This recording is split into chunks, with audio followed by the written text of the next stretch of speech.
Okay, so let's, I guess get started with the final thoughts of Chrono Trigger. I guess if I had to give the too long didn't listen equivalency, I think it's best summed up by what the chat said with the parameter of it's worth playing the DS version of the game, which is the version we played on stream, but the DS content, not worth your time. It's just not well designed, unfortunately. It's a very staggering gap in quality between the original game and the bonus content, which really sucks, but it is what it is there. So I guess for other people that didn't catch the playthrough of Chrono Trigger is one of the probably most well-known RPGs on the Super Nintendo. We're playing a version of it that got released on Nintendo DS. So we play as a classic bedhead character, waking up, goes to a fair, time travel, lots of time travel, and shenanigans ensue.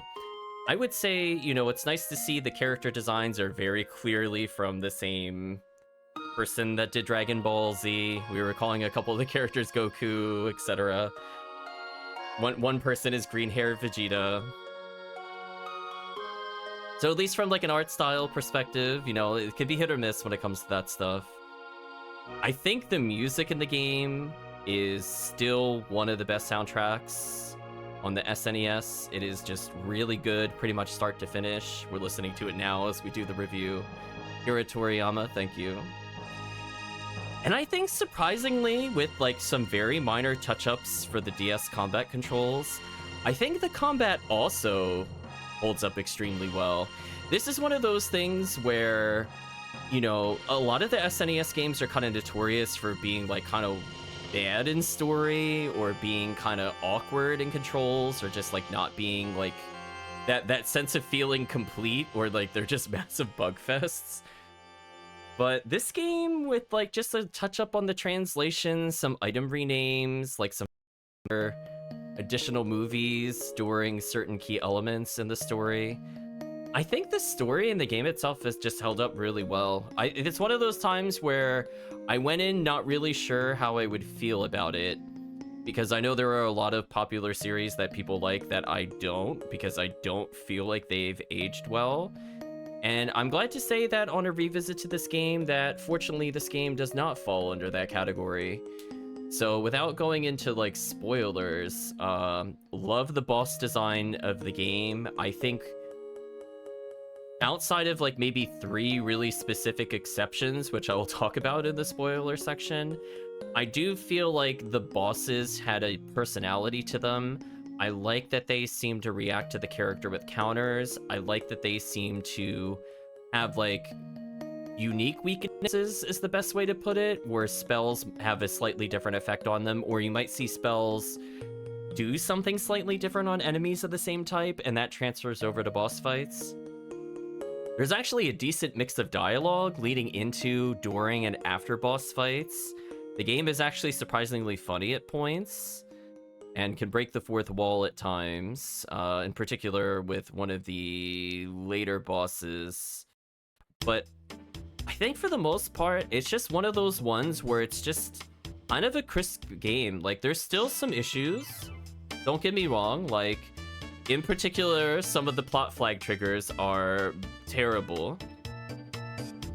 Like, there's still going to be those moments where they tell you to go do something and come back later, and you're like talking around, you're talking to everybody like an idiot because you don't know which character is the plot flag. And like on a replay of the game, it's not that bad, but a first time play blind, you will hit a couple of those scenarios. The most obvious one that we even encountered on the replay was the Millennial Fair, which is like the first 30 minutes of the game, you will come across a bad plot flag. Other than that, I think there's like just enough in terms of side quests that it's interesting. It has a gimmick where it kind of expects you to replay the game and or potentially New Game Plus to see all the endings kind of deal. That's not something I'm interested in, but if people are interested in that and from like a New Game Plus standpoint, it is there to try to challenge yourself. I personally do not really want to fight the final boss, what was it, 13 times? I think there were 13 endings in the DS version of the game. I'm good enough with 1 or 2. I don't mind a couple what ifs, but that's a little excessive even for me. I think for the most part, there are a couple of... Yeah, there's a lot. Like, the last one we unlocked was literally 13. But I think from the standpoint of, you know, just kind of going from place to place, there's, you know, a surprising number of mini games for an SNES game while still being like a really solid RPG. I feel like the dungeon design was really, really solid. There's like little quality of life features in the DS where, you know, if you like to use the touchscreen, you can. If you want to mess with some other things to create shortcuts, you can. But I like even just things like having a mini map as you play. Even if it's not like super needed because the game was not originally designed to need one, it's still a nice feature to have to find some hidden things that you might have missed. In particular, some hallways where you're like, oh, I see another room on the other side, but I don't see a door. How do I reach it? There's like a few times that I would say it came up in the playthrough with some of the DS features like that. I think other than that, when it comes to combat itself as a turn-based game, the fact that you could crank that combat speed way up, you could choose between active and wait, and most importantly, you could dodge like almost every encounter in the game. There's a few where it's like, not sure if you could. I know in the DS content, the answer is definitely no, or at least we did not find it in several of those repeatable fights. But I like that there's no sense of like a quote-unquote random encounter. If you go in a dungeon, there will be monsters literally physically there that you have to try to avoid the line of sight, or bumping into a can or something that might make a sound and alert them. And I think that just made it a much more enjoyable RPG for me, especially someone that's been kind of like potentially burned out from turn-based games, especially ones that don't do it well, where they get more obsessed with like the ooh pretty graphics and oh let's sit through this like 50-second animation every time you want to do something. Cough cough Neo Bahamut. So I think from that standpoint, you know, the combat itself was just super fast. I do feel like if you really want to play like the character that has the ability to steal things, it does feel like that character is kind of mandatory, which can feel bad in a game where you can freely swap between your characters. At least on the DS version, it's pretty easy to do. So it is kind of unfortunate that you eventually do feel like you end up with a character that is mandatory, at least if you want some of the better items in the game. It's not technically required for you to use them, but like it's a very big power gap whether or not you steal on bosses or random enemies, which I will say, I'm very happy that it is rewarding in this game if you do decide to go the thief route, because we have played many series where thief abilities were like borderline useless or were only worth doing on boss fights, and I do think for the most part, even in this game, they got it right, where like it started like, you know, on the lower end of power, but even in like the first area that you can potentially steal, you still got equipment upgrades for your characters that were better than what was in the store. So I just feel like from a game design perspective, it's very interesting to go back to this and see how it's done, and then you go to like every other game in like the next 5 years and go, what happened?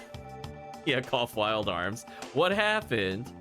What happened to the respecting the player's time? What happened to fast combat encounters? What happened to items being worth finding in treasure chests? What happened to steel being good? So I think that's a good sign from the Chrono Trigger side of things. I don't know if I would ever consider playing a randomizer for the game. I kind of enjoyed it for what it was.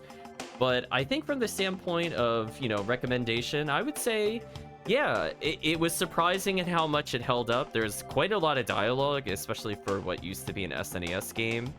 So I think there's enough plot happening to keep it interesting. And I would say for the most part, there's a lot of content you could just decide to skip. And I think it's a very interesting choice. Definitely you will not see this in any other kind of game where you could choose to fight the final boss potentially really early in the game. And it's like, it's not even like a quote-unquote spoiler kind of thing, but it really is interesting in how much of the content is optional. And if you don't feel you're ready for the boss, or you don't feel you have the right items, I like that all the later content ends up just being like the side quests lead to like really strong items potentially, or a lot of XP. And those kinds of things will potentially help you if you're not feeling confident for the final boss. But this was like the first game that I think I played where I was like, wow, if I want the challenge, it's there. It's mostly fair. Except for 3 bosses, which we'll talk about in a moment. And for the most part, I think I enjoyed swapping characters as I played, as we built up our party. I think going into too much detail would be too much spoilers, but it is interesting to note because I do feel like this is one of those ones where I can't say I've ever felt like any game has really come close in like the same time frame in terms of personality of the monsters and the bosses. Like even the way like the monsters enter the screen, like they potentially do like little shouts, or they're like dancing, or they're like they get freaked out and call for backup. Like even the encounter itself has personality, which is very rare when you play games, in particular RPGs, and see that kind of stuff so frequently and used throughout the game itself. But yeah, highly recommend. Amazing soundtrack. Even though, as I said before, I feel kind of burned out on some turn-based games, I thought it was really good, and I had a good time start to finish. So with that, chat, let's talk about spoilers. So let's be real. There are a lot of gimmicks on the different bosses, and I think some of them are funny. Some of them are interesting, and three of them are pretty terrible. I'm not gonna lie, I really felt like bosses like the Son of Sun, or whatever it was, and the Fire Temple, what a waste of time. Like, there are a couple bosses that I just felt were kind of bad, and I think that was easy my number 1. Number 2, I think I really did not like the desert boss that you could only defeat with water element. I don't like that you basically just had to guess into it that only that spell works. And given that there's only 2 characters out of a potential... Well, I guess 3 out of a potential 7 that have it. But by the time you can first go there, only 2. It feels kind of bad. Because it was possible, and we did do that, where we didn't pick a character that had those abilities. So that was probably one of the only times I felt like I've got hard punished for not having an element of a boss I didn't know about before arriving there. Whereas, like, even when you compare it to, like, very memorable and iconic bosses that did require magic damage, for the most part, those story bosses accepted any kind of elemental damage, whether it's, like, the very iconic, and I think one of the better fights in the game in terms of memorability of Magus, where like you could change the element of the spell and play around. Don't have a lot of spellcasters. But yeah, those 2 bosses in particular were not really all that great, to be honest. And then I would have to think about it a little more for the 3rd one. I'm tempted to say Dalton's fights kind of got tedious after a while. I think he's mostly meant to be kind of fourth wall and comedic. And just like he summons like the mecha golem on the wing of the ship, where you have to kill it within a certain amount of time or else you don't get experience. It's like okay, but like, I don't know. I wasn't really feeling those. But if Chad remembers any battle that felt kind of terrible to do, let me know. I'm sure I'm forgetting one other one, but those are the 2 in particular that stood out to me in the playthrough, where they felt like they were kind of like the black sheep of bosses. Like, it just felt like they had a gimmick that wasn't really that fun. And to be clear with the Son of Sun, where you basically roulette random roll which thing it has around it is targetable, is not a really fun mechanic. Did not really enjoy that in the game itself. I guess other than that, I feel like... I guess I kind of liked finding capsules as you played throughout the game, but it did feel like it required a little bit of meta knowledge, or at least pre-gameplay, to determine whether or not you should be doing certain things with the capsules. Like, for example, I ended up turning the robot you get, which ends up, I think, is like technically the 4th party member. And I turned him into like this super fast character with magic, and he like hard carried early Lavos fights. But at the same time, like, I feel like if you hard focus a character, you generally have a good time if you continue to use them. But I don't really feel like if you then play that kind of play style and play with the mages that I just don't think the mages were that fun to play with. Like, we basically didn't use them until literally the end of the game, where they slowly started to stat up. And I do feel like the items kind of hated on the mages. Like, think about, like, all the amazing gear that the women character, or the female characters couldn't use, or didn't benefit them from, like, a stat standpoint. Like, compare, like, the ridiculousness of Aya, or as we called her in our playthrough, Chi-Chi, the cave woman. Like, how ridiculously unfair she was in terms of tankiness and overall damage and utility and everything else, compared to, like, Marley or, like, Luca, where it's like, oh boy, I do about as much damage as the physical characters, and I die because I have way too low HP and way too low physical defense. Whereas, like, the same character might have I might just wield, like, a prismatic dress and cover the weakness of the cave woman, and she's unkillable. Then I'll have, like, Robo/Clank, who's unkillable. Then I'll have, like, Chrono and/or Magus, and they'll be unkillable. But the mages never really felt great unless you pump them with capsules. So I do feel like the times that I was sort of required to use them, they felt pretty bad. It doesn't help that one of the mages has one of the lowest speeds of the game, so if you straight up do not dedicate your resources to them, they just feel ultra terrible. Just kind of like you learn later on that there's also events you could do to raise character stats, in particular the DS version, adding multiple ways to get additional speed. It kind of left me with some mixed feelings. I like the idea of it, but again, that's kind of rough on a new player who's like, oh, you know, maybe I'll just put a couple strength points here, a couple magic there, and it's like, no. If you don't do it that way, they feel like actual trash. They're just, like, literally borderline useless. You don't max the speed on, like, every character you use, it's over. Pack your bags, chat. And again, like, you won't know at the time of picking those up which characters have speed weapons, or which characters more easily get damage boosts on alternate slots, or what characters' special armor lets you negate status ailments so you could wear a haste helmet, stuff like that. Like, a lot of that you just won't know at the time you make the decision. And that's not like a big issue with the game. I just thought I'd raise it because I do think it is important to denote that. I think it could be a little bit mixed for newer players.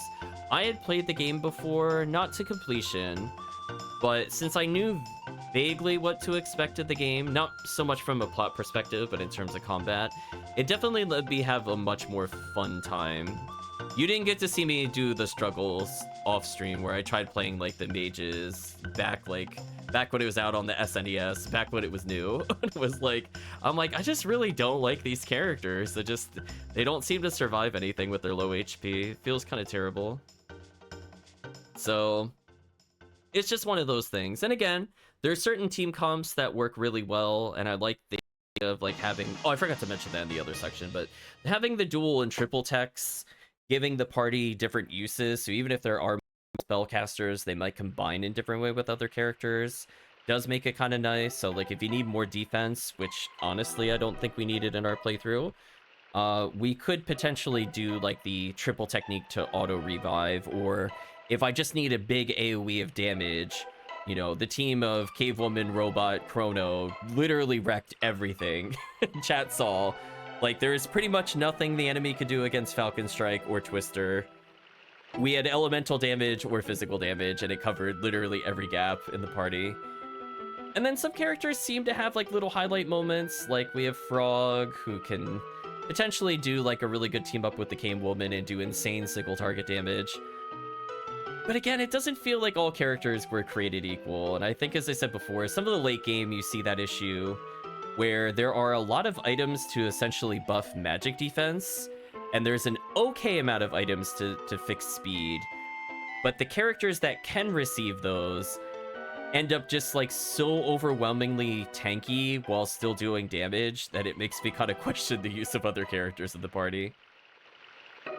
Like, the fact that even before you start getting, like, 1,000,000 mega elixirs, Robo can heal you to nearly full at all points in the game is very silly. And then you have the character that starts off as the healer, but gets no AoE healing. Feels pretty terrible, I'm not gonna lie. I'm not gonna spend 2 actions to AoE heal. I'm like, just give me a character that can actually AoE heal. Just kind of like those little moments in between. So yeah, I do feel like there were some, as I said before, some balance issues late game. And definitely the game can get too easy if you do every side quest. I think the magic level was 50. Pretty much around the time you hit level 50, everything was not really a threat to you. We beat the game as low as, I think, 48. I think we could have maybe done 47 if I didn't do End of Time. And that's coming from, like, a fresh perspective. There's not somebody that's a seasoned player of the game, and I didn't find it, like, that insanely impossible lower than 50. But clearly, by the time we completed all the extra content and the side quests, and we ended up at, like, 55 and 60 and 62 in the DS content, they kind of just couldn't hurt us anymore. And I think you'll notice that in particular if you're willing to spend the time, that like 10 points in magic defense is sometimes like damage reduced, which is insane. But anyway, I will state that for the most part, I enjoyed most of the bosses, except a lot of the DS bosses. If we're including the DS bosses in there, you could just say like pretty much all of them. They just felt like kind of a waste of time for the most part.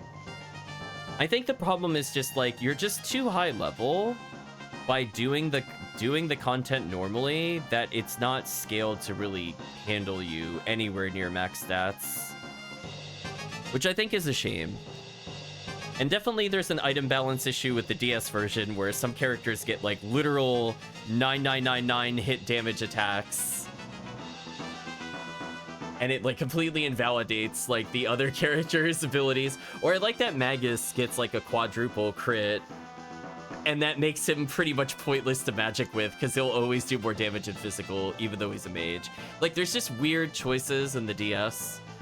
And I will say in summary, the Lost Sanctum, which is one of the ones you could do before beating the game, a DS specific thing, opening a portal up, what a terrible series of fetch quests. What an absolute waste of time. It is not fun. I really don't recommend you do the DS quests. If you're like morbidly curious, you could do it. You could kiss like 3 hours goodbye as you backtrack between like the same 5 screens over and over and over again on really stupid fetch quests. And I think for the most part, there were dungeons in the post game that were okay. Like the best they got was okay. They had a lot of little things that I find is like personal pet peeves. I don't really think this game needed a teleport maze or like a red light, green light where you're trying to walk past things to stealth into a factory. I don't know. It was giving me like the Wild Arms vibes where it was kind of like, just because you can doesn't mean you should. It's like, was it really engaging gameplay? Not really. It just slowed things down really heavily. And then like, it's never brought up again. It's just kind of one of those things. Fetch quests indeed, RJ Chaos. Hope you're doing well. So definitely the DS content was on the weaker side. And one of the sad things is like, you think that after doing all this, you get to fight like some amazing super boss, and then it's like, oh, did you pick up the item that does 9999 on crits? Well, you win in like 3 attacks. So it's like, it's not a really satisfying conclusion. Kind of like, I mean, I guess it's nice that the DS content at least lets you track the endings, and it lets you view the endings, and it lets you see the maps, and it has a bestiary. Like, there are things in the DS that I think make the normal gameplay a lot better, but pretty much every single feature was a miss. We didn't really bother with the arena because it was like a Wi-Fi only thing. Lost Sanctum was terrible. Some of the worst dungeon design I've seen in a long time. Like literal scraping the barrel choices of how to advance the plot. It really gives me the impression that they were told that like, oh, we gotta get 5 hours of content. Make them go up the same mountain 10 times in a row. make sure they go there in the future, then the past, then the future, then the past, then the future, and the past, and then back to the future.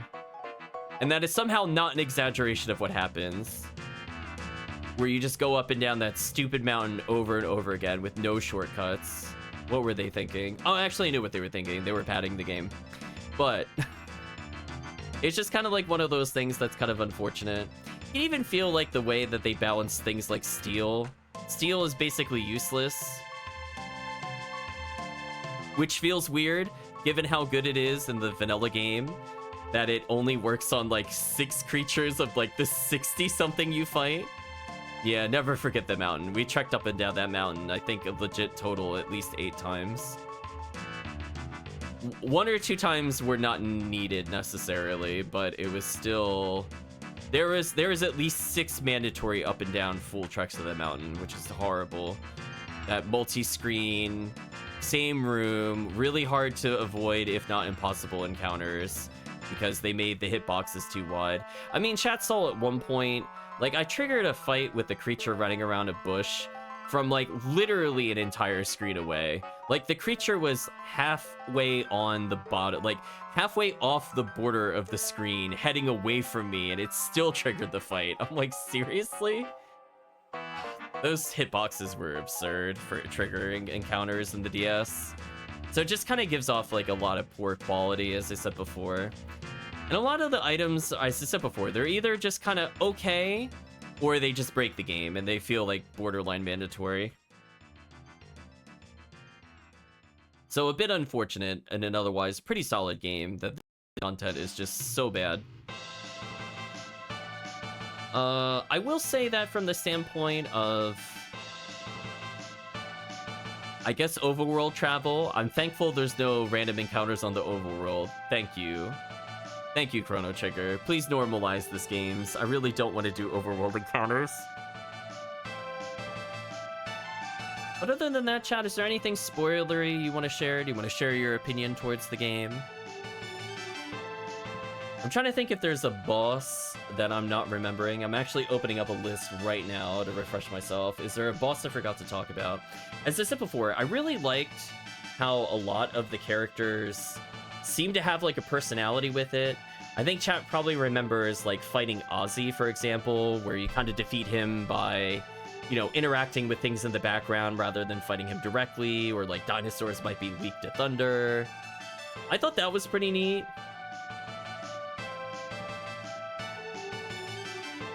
Even bosses like Azala and Black Tyranno, where like you've defeated one and then the other one builds up a supercharge. Like, I think like those were pretty good. You know, there's some basic bosses like Dragon Tank or like whatever the boss is that has the 2 parts that slowly teach you that some bosses want you to multi-target, some want you to focus different points. And I feel like there's at least like a little bit of strategy as you go through it. Poor Giga Gaia / Dark Gaia, that boss got absolutely dumpstered. Chris says, I'm finally glad got to see Chrono Trigger since it was a game I was wanted to check out. Overall, it seemed pretty good. XTY was so well regarded. Not the DS stuff, though. Yeah, the DS specific content was terrible. Yeah. Melfix was the name of the 2-part boss, where it teaches you that different parts might have different weaknesses. Nizbil was okay. Already mentioned Ozzy. Queen was whatever. Yeah, I'm just passing all the DS bosses, which were just disappointing. Oh, I'm sorry. Zombor was the one on the bridge. Technically, the other boss I complained about was, whatever I just said, Melfix. That boss felt terrible. There should have been other ways to make it vulnerable. It should have just been if taking any magic makes it weak again. That's how they should have done it. Not specifically ice. I think that was a big misstep on their part. Other than that, I mean, I think those were the problem bosses. Otherwise, like, refighting shades of your character was just like, like in the DS content. Like, did I like any of the demons that we fought? Not really. Like, their little gimmick where they revive each other. You're still thinking about the fist bump at the end? I was gonna say, chat never clipped it. I don't even know what's on the VOD anymore. Makes me sad. Yeah, I think those are the bosses I wanted to talk about. I guess the one I was thinking of was more DS related. There are a lot of really not fun DS bosses. They're just very generic, as I said before. Like, is Goldhammer really memorable compared to like the golems that we... Oh, I guess the other thing too, we fought a little too many golems in the original Chrono Trigger, but whatever. Yeah, it's just kind of one of those things where... Cool duds in there. Imagine if Luca did that when her mom got legged. Yeah, something like that. Yeah, that was kind of rude that it did put us in that cutscene immediately. I will say that that was actually pretty rude. That whole side quest kind of sucked, to be honest, where you restored the forest. Like how oh yeah, Son of the Sun was the thing I was thinking of earlier. Stupid roulette boss. That was like actually unfun.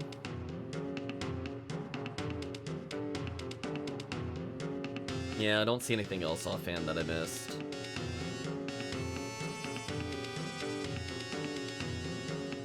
But yeah, I do think, like, in terms of atmosphere, I think the game really nailed it. I like the feeling of going to the future versus, like, 1000 AD. Seeing, like, the monster relationships change, or seeing, like, the world destroyed. And, like, the big scene in, like, 1999 where you watch Lavos destroy the world and you can choose to fight him there. I guess I will say I didn't really see the point in crashing the Epoch into him. Like, did players really not want to fight the Outer Shell? I don't think it's that hard, to be honest.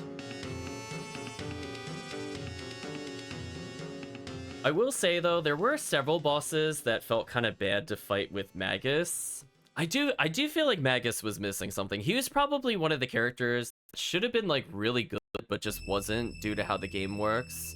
A lot of the late game bosses just kind of absorb an element and or punish you for hitting multiple parts. And he doesn't have a single target spell, which I feel is kind of a mistake. They should have given him a single target spell. Like, I don't think he needed to have that ability where he would suck them into the black hole for an insta-kill. I think he just genuinely needed to be able to target something. And the fact that he also doesn't get any double or triple techs does make him feel pretty terrible in most team comps, to be honest with you. So I do feel like that was kind of a... I understood why they did it from a story reason, but from, like, a mechanic standpoint, like, am I really gonna give up, like, immunity to status ailments or, like, speed 3 or, like, any of the amazingly useful accessories in the game just to be able to triple tech? Not really. Like, you're out of your mind. Right, chat? Like, I don't think so. I'm like, oh, let me just unequip my 50% damage boost to do a triple tech. Like, yeah, I don't think so, dude. No thanks. Those should have been key items. I would have been fine with unlocking them with key items, to be honest with you. And you have to put in more work for him. That I would have found as like a compromise for story versus mechanics.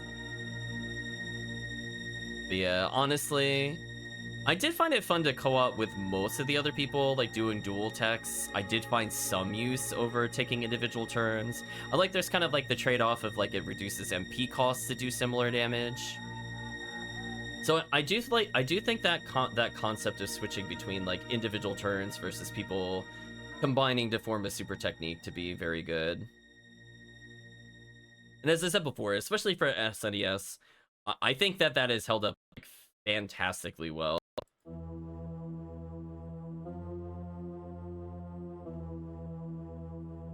But yeah, unfortunately, I think that's all we're gonna say for Chrono Trigger. I don't really have anything else I want to go over. Other than I enjoyed the game, but not like going to beat it another 8 times level of enjoyment, for sure. Just double checking if there's anything I really wanted to talk about in terms of characters. Not really. I mean, I like going back into like the 65 million BC versus like the quasi future Magic City in 12,000 BC versus like 2300 AD. I did like how different each of the eras felt, minus maybe like 600 AD versus 1000 AD, which is fair. I think it was fair enough, I guess. But otherwise, chat, I don't really have anything else to add to Chrono Trigger. We'll leave it there. Worth playing, music nice, DS content, mostly a waste of time. But hey, at least on the plus side, if you play the Steam version of the game, it'll be like the DS version of the game, for the most part. that's always nice for people that were interested and wanted to play it in a more legal sense, I suppose. But hey, that's why we have adapters and things of that nature in case we want to boot up our older systems. So, oh well. So for me, Chrono Trigger held up. I guess the only thing I really recall offhand being extremely different is that Frog no longer speaks in Old English because he had a lot of these and thous. I'm sure there's very minor line changes, like the wake up Chrono versus are you sleeping Chrono. But anyway, let's go ahead and say goodbye to YouTube. If you did listen to our final thoughts, I'd like to say thanks for watching and see you in the next Chrono game.